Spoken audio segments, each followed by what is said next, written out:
Elkos dikatakan itu tata-tata tidak ada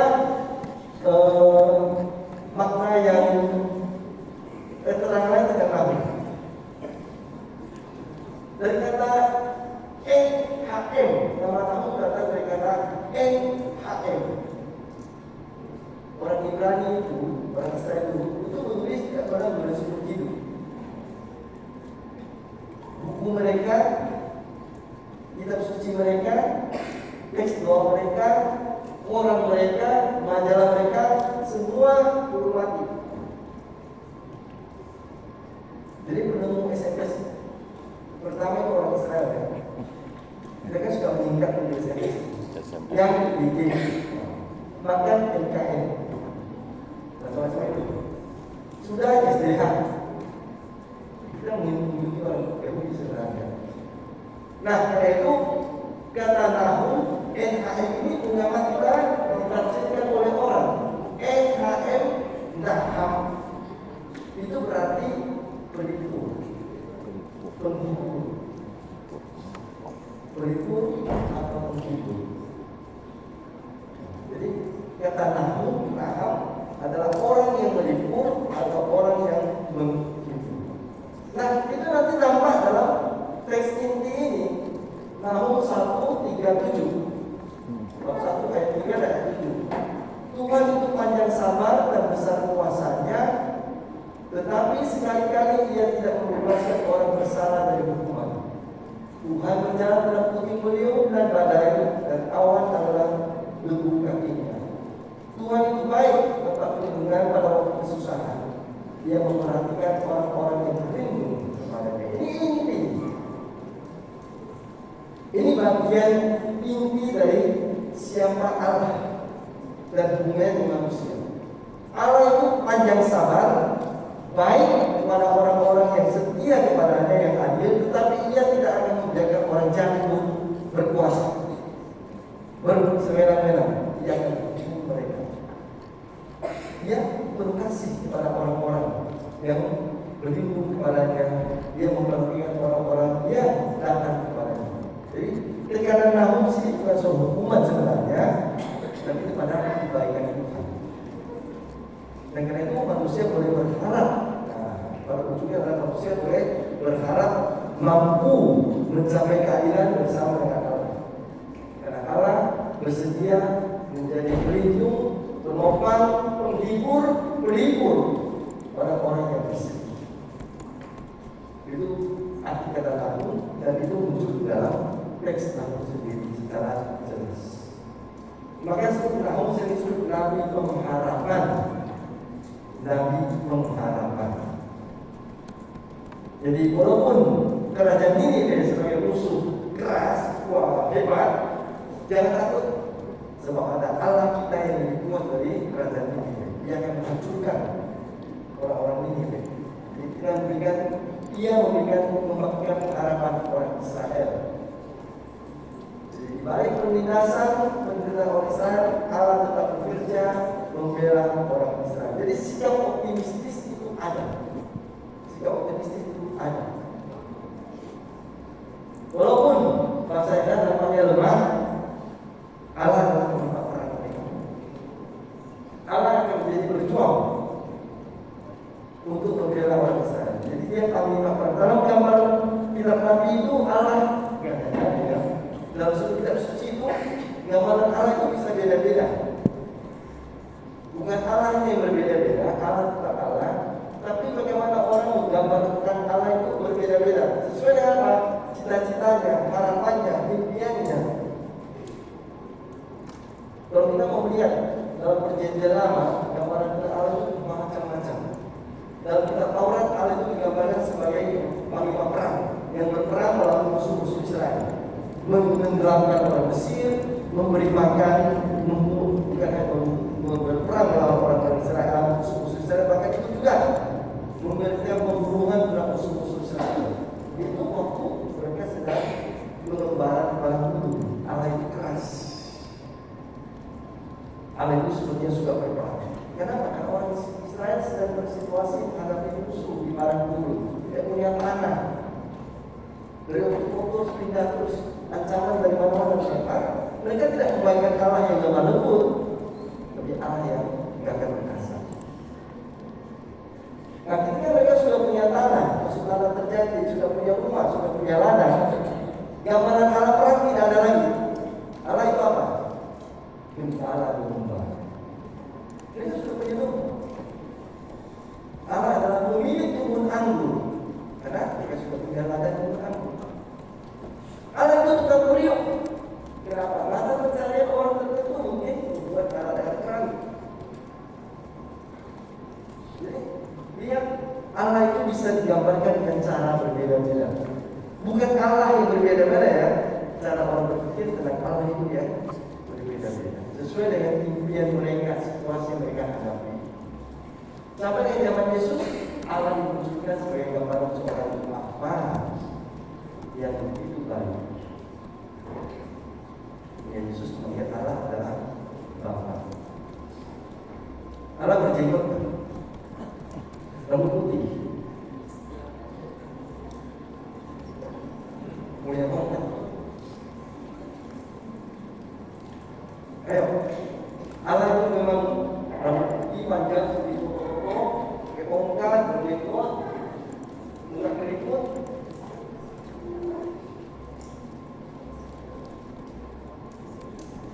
Allah tak bisa digambarkan, karena Allah itu roh. Roh itu tidak punya wujud sebenarnya. Hanya kita mencoba menggambarkan orang yang kita jadikan ideal kita itu maunya begini. Nah, itulah kita gambarkan Allah begini.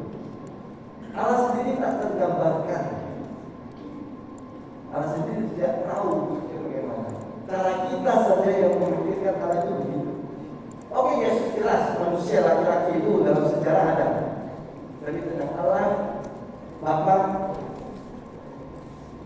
kita tidak tahu. Tidak ada wujud Allah, karena Allah adalah roh. Sama dengan malaikat. Malaikat punya sayap.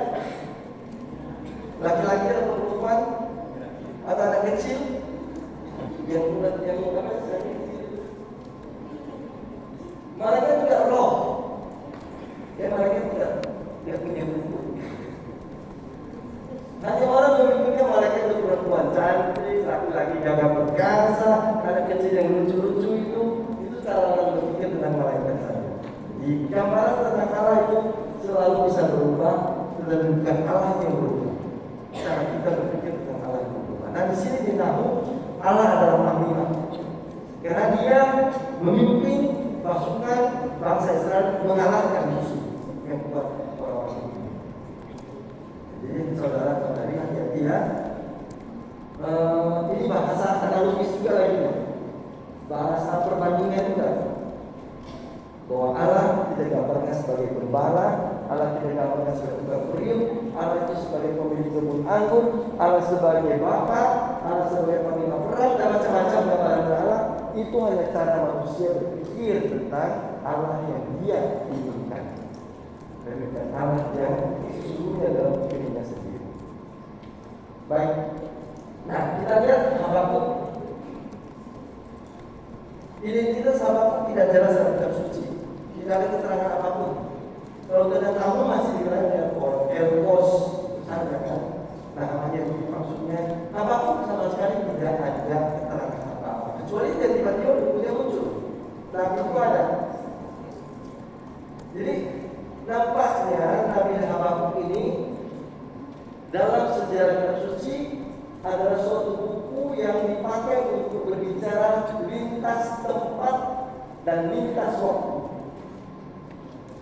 Berbicara pada orang Israel pada saat itu, tetapi juga kepada kita di masa kini. Jadi karena itu tidak perlu diterangkan siapa orang tuanya, di mana kampung kelahirannya. Ia selalu ada di setiap zaman. Ia selalu ada untuk menguatkan kita. Dia selalu ada untuk menyampaikan suara Allah, pesan dari Allah. Dan di sebelah nanti apapun dia akan muncul berbicara tentang ini kerajaan Babilonia.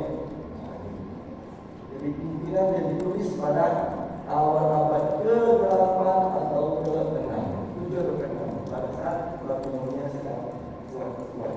Ini Habakuk. Jadi pada Nabi pesan Allah Habakuk, dia mengatakan begini, kalau kita ingin mengerti kehendak Tuhan, kalau kita ingin mengerti mengapa itu terjadi pada kita, Habakuk menawarkan suatu jawaban, ialah jangan pernah berhenti berdoa kepada Tuhan. Jangan pernah merasa diri lelah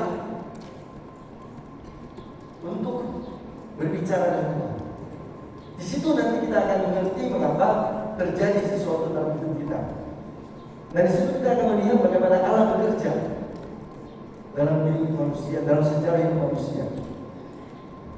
Jadi Habakuk itu ingin memberikan pesan kepada orang-orang Israel pada zamannya dan juga kepada manusia masa kini, bahwa proses kita untuk mengerti kehendak Tuhan adalah proses yang panjang, dibarengi dengan kesabaran, dengan ketekunan, doa terus-menerus, berbicara, berdialog terus-menerus dengan Tuhan. Karena Dia adalah Allah yang kuat, Allah yang penuh kasih kepada orang-orang yang mengharapkan bantuannya, dan Ia akan menemani orang yang percaya kepada Dia untuk mencapai keadilan. Bahasa kitab suci itu bahasa untuk hidup benar pada saat ini. Ini tema dari Habakuk. Nah, sekarang kita coba lihat contoh sedikit dari teks Nahum, teks Nahum.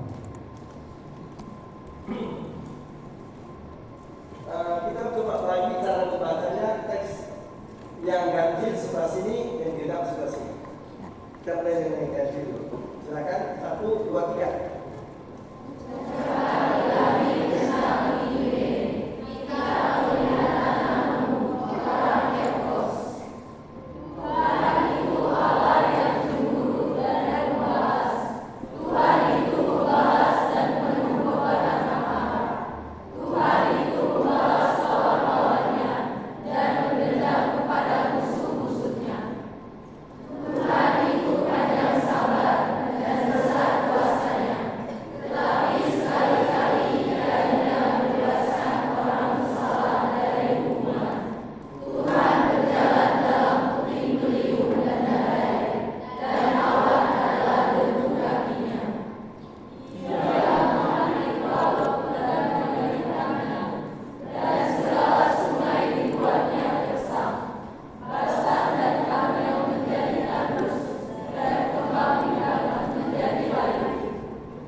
Tuhan itu panjang sabar, besar kuasanya. Dan yang kedua, tempat perlindungan pada kesusahan. Ia panjang sabar, maka manusia juga dengan cara juga memberikan waktu yang sama kepada Tuhan untuk bekerja. Kita menghadapi kesulitan, ketidakadilan, ancaman, jangan gampang putus asa, jangan gampang menyerah. Istilah Paus Fransiskus, jangan lelah untuk berharap. Kan dulu yang tepatnya ya, apa yang kemarin di tanya Pak Somayo hadir di situ kemarin di Jakarta. Benar kan? Jangan lelah. Kata Paulus. Bahasa yang sama dipakai oleh Nahum yang tahun lalu. Siapa yang sama? Yang juga kita tidak selalu gampang untuk menyerah di hadapan kesulitan terhadap orang-orang yang mengancam mereka. Kerajaan Niniwe, bencana alam ini pun alam yang betul-betul takut di bawah Tuhan. Dia pakai simbol Basan, karena itu adalah daerah-daerah yang jahil yang kuat, tapi semua itu di bawah Tuhan akan juga menyembah. Siapa dapat bertahan menghadapi geramnya? Tidak ada. Tidak ada. Ini keyakinan, pengharapan, kekuatan iman dari Tuhan. Jadi kita belajar dari Nahum apa? Nahum tidak mengingkari bahwa kita itu mempunyai kesulitan dalam hidup. Bukan kita langsung, oh tenang, begitu jadi Katolik semua kaya raya. Begitu Katolik kita semua jadi orang pintar. Begitu Katolik kita semua punya karier akan lancar. Tidak. Malah bisa jadi terbalik. Malah bisa jadi kita menghadapi lebih banyak kesulitan karena iman kita sebagai orang Katolik. Nah, Nahum mengatakan itu. Kita belajar bahwa kita mengakui kesulitan, mengakui ketidakadilan, mengakui penderitaan, mengakui perjuangan kita, dan kita mau menghadapinya. Ada Tuhan yang menemani kita. Ada Tuhan yang menemani kita. Ada Tuhan yang akan tegas kepada mereka yang tidak adil. Dia tegas, dia akan menghukum mereka yang tidak benar. Tetapi dia akan memberi perhatian kepada mereka yang berharap padanya. Karena Ia adalah Allah yang kuat, di mana semua daerah-daerah tersebut, kekuatan-kekuatan tersebut itu kita akan menyembah di hadapan Tuhan. Dan Nahum itu sebenarnya kalau kita membaca teksnya itu, sekarang terjemahan kita itu memang tidak bisa menambahkan. Tapi dalam teks asli Ibrani, 8 ayat itu ditulis dimulai dengan abjad A, B, C, D, E dalam bahasa Indonesia misalnya. Ayat pertama itu dimulai kata yang ada huruf A-nya. Ayat kedua dimulai dengan huruf yang ada B-nya. Itu mau mengatakan apa? Rencana Tuhan itu teratur. Itu istilahnya akrostik. Dalam gaya bahasa itu namanya akrostik. Jadi Nahum mengatakan dari semula Tuhan sudah punya rencana yang teratur untuk menyelamatkan kita, menolong kita. Ada yang gaya penulisan seperti itu juga Nahum mengungkapkan ide tentang siapa Allah. Ia adalah pelipur, ia adalah penghibur. Dari kata Naham itu, ia adalah pelipur, ia adalah penghibur. Dan dari kita umatnya apa? Percayalah kepada Tuhan. Iman kepada Tuhan, bahwa Dia sungguh-sungguh Maha Kuat. Ia akan membantu kita, Ia akan menolong kita. Iman dan pengharapan sebagai jawaban dari Allah yang banyak sabar kepada kita. Nah, siapa yang bersabar itulah orang-orang yang benar di mata Tuhan. Siapa yang bersabar itulah orang-orang yang benar di mata Tuhan. Sementara mereka yang tidak sabar, mereka akan musnah. Mereka akan berlaku ceroboh. Mereka akan bertindak salah. Jadi orang sabar mempunyai waktu untuk menunggu Tuhan bertindak, memberikan waktu kepada Tuhan berjalan. Orang tidak sabar justru akan jatuh di dalam ketidaksabarannya. Dan Rasul Yesus mengatakan yang jelas, jangan gampang menyerah. Lebih baik kita bermimpi untuk hal-hal yang baik. Ya, bukan bermimpi untuk tidur, tapi bermimpi mati punya rencana, punya harapan bahwa kita akan berjalan terus. Kita bisa membentuk masyarakat yang lebih damai. Kita bisa bekerja sama dengan saudara-saudara kita dalam lingkaran kedamaian, toleransi. Ya, mengapa mau datang ke Istiqlal kan?